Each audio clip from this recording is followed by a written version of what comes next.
Main Video 718. Subscribe to the channel. Hit that like button. You got something to say? Let's have a conversation. Please subscribe to Mean Video 7.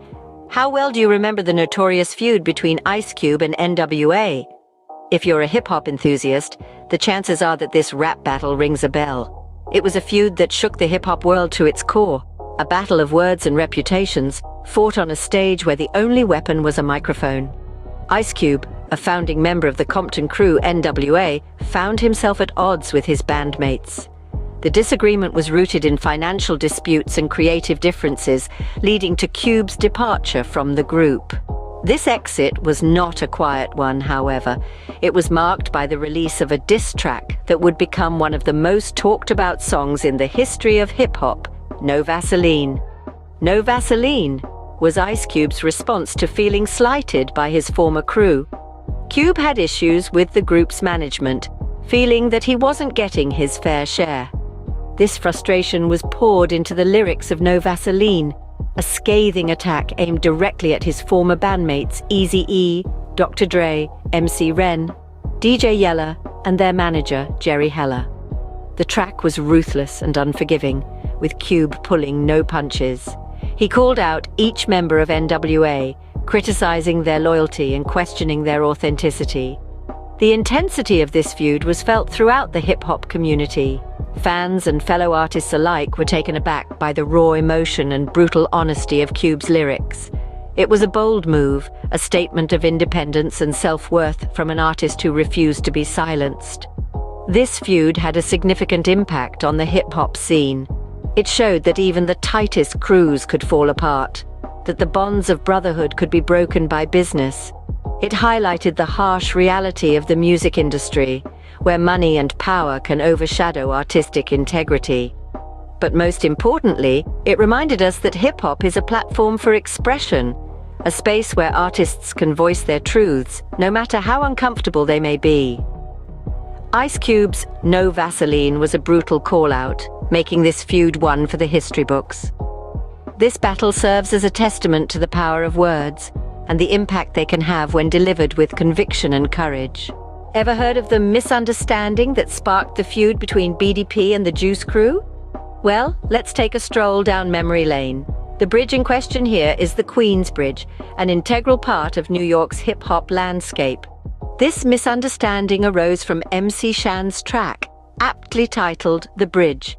Now, some of you may be wondering, how could a single track stir up such a storm? You see, The Bridge was a tribute to Queensbridge, the place that MC Shan and the Juice Crew called home. But this homage was taken as a declaration that Queensbridge was the birthplace of hip-hop, a claim that didn't sit well with KRS-One and the rest of the Boogie Down Productions, who hailed from the Bronx, traditionally considered the cradle of hip-hop.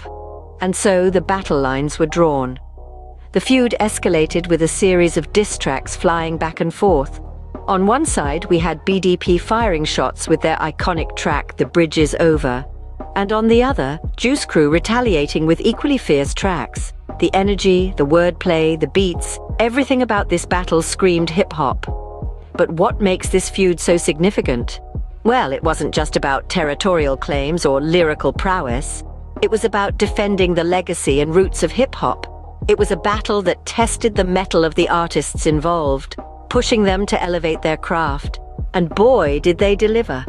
Even though this feud was sparked by a misunderstanding, it resulted in some of the most creative, passionate, and hard-hitting tracks in hip-hop history. It was a testament to the competitive spirit of the genre, a spirit that continues to drive artists to this day. The BDP versus Juice Crew feud, sparked by a single track, went down as one of the most memorable battles in hip-hop. And it's a testament to the power of music, how one song can ignite a fire that burns brightly, leaving an indelible mark on the landscape of hip-hop. Recall the short-lived but intense feud between G-Unit and Murder Inc? Now that was a knockout round in the hip-hop world. This beef wasn't just a one-on-one, it was a full-on crew war, with 50 Cent's G-Unit and J. Rule's Murder Inc. pulling no punches. Let's rewind a bit to the origins of this feud. It all started as a personal beef between 50 Cent and Ja Rule. The dispute originated from an incident where Ja Rule was allegedly robbed by a man from 50 Cent's neighborhood. The Queens rapper's tension escalated, leading to diss tracks, street fights, and even legal battles. As the flames of this feud grew fiercer, it inevitably drew in their respective crews. On one side, we had G-Unit, a powerhouse crew led by 50 Cent, with members like Lloyd Banks, Young Buck, and Tony Yayo. On the other side was Murder Inc., led by Ja Rule, with artists like Ashanti and Irv Gotti. The power dynamics in this feud were crystal clear. G-Unit dominated from the get-go. 50 Cent, with his raw lyrics and aggressive style, seemed to be in the driver's seat of this feud. His diss tracks, especially Wanksta and Back Down, were ruthless, calling out Ja Rule for his perceived lack of street credibility. Even when Murder Inc. tried to counter with their own diss tracks, they were often overshadowed by the G-Unit squad. And let's not forget about Eminem, who also jumped in the ring to back up his protege, 50 Cent. With M's lyrical prowess added to the mix, it was clear that G-Unit was holding all the aces. The feud eventually simmered down, but not before it left a clear mark on the hip-hop scene. G-Unit had shown their dominance, and 50 Cent had solidified his position as a force to be reckoned with in the industry. G-Unit and Murder Inc.'s feud was a knockout round, clearly showing who held the upper hand in the hip-hop scene. Can you feel the tension in the air when you think about the feud between Jay-Z and Nas? It was more than just a feud.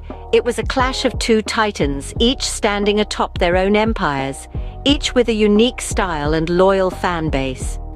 This wasn't just about proving who was the better rapper, it was about setting the direction for the future of hip-hop. In one corner we had Nas, the poetic storyteller from Queens, whose debut album, Illmatic, is still hailed as one of the greatest hip-hop albums of all time. In the other corner we had Jay-Z, the entrepreneurial hustler from Brooklyn, who was steadily building his Rockefeller Records empire. The feud reached its boiling point when Nas released Ether, a scorching diss track that dissected Jay-Z's success. Nas questioned Jay-Z's authenticity, arguing that Jay-Z had ridden the coattails of others to achieve his success. He even went so far as to accuse Jay-Z of stealing lyrics from the notorious Big. The track sent shockwaves through the hip-hop community, sparking heated debates about who was the better rapper. But Jay-Z didn't back down. He responded with The Takeover, a blistering track that attacked Nas's inconsistency and questioned his relevance in the hip-hop scene. Jay-Z argued that Nas had fallen off since his debut album, and that he, Jay-Z, was now the king of New York. The debate between Ether and The Takeover is still a hot topic among hip-hop fans. Some argue that Nas's lyrical prowess and raw emotion on Ether gave him the edge, while others maintain that Jay-Z's calculated dissection of Nas on The Takeover was the superior track. Regardless of who you think won, there's no denying that these diss tracks pushed both artists to new creative heights. The Jay-Z versus Nas feud was a clash of titans, delivering some of the best diss tracks in hip-hop history. And while the feud may have been bitter, it undoubtedly helped shape the landscape of modern hip-hop, proving that competition, when done right, can bring out the best in artists. Who can forget the infamous East Coast versus West Coast feud between Tupac Shakur and the notorious Big? This rivalry was not just a battle of words and beats, but a war of ideologies, cultures, and coasts that shook the very foundation of hip-hop. The feud was fueled by diss tracks and public statements that were more than just lyrical warfare. They were personal, they were raw, and they were real. Tupac's Hit 'Em Up was a fiery response to Biggie's Who Shot Ya, and it was filled with personal attacks and bold claims that pushed the boundaries of rap beefs. The notorious Big, on the other hand, chose a more subtle approach, using his lyrics to paint vivid pictures of his life and experiences, while subtly jabbing at Tupac. This was a battle of not just skill, but also of approach and style. Two artists at the peak of their careers, trading blows through their music, while the world watched in awe. But the tragic outcomes of this feud serve as a dark reminder of the dangers of such intense rivalries. Both Tupac and Biggie met untimely ends, their lives cut short in a hail of bullets. Their murders, still unsolved, left a gaping wound in the heart of the hip-hop community, a wound that still hasn't fully healed. This battle did more than just create a rift between East and West. It changed the face of hip-hop forever. It highlighted the dangers of the thug life that many artists were glorifying in their music, and it led to a shift in the narrative, with artists starting to focus more on social issues and life experiences. The Tupac versus Biggie feud remains the most infamous battle in hip-hop history, reminding us of the dangers of such intense rivalries. But it also reminds us of the power of music, the power of words, and the impact they can have when used as weapons in a war of words. Drop a comment if you like or dislike the video.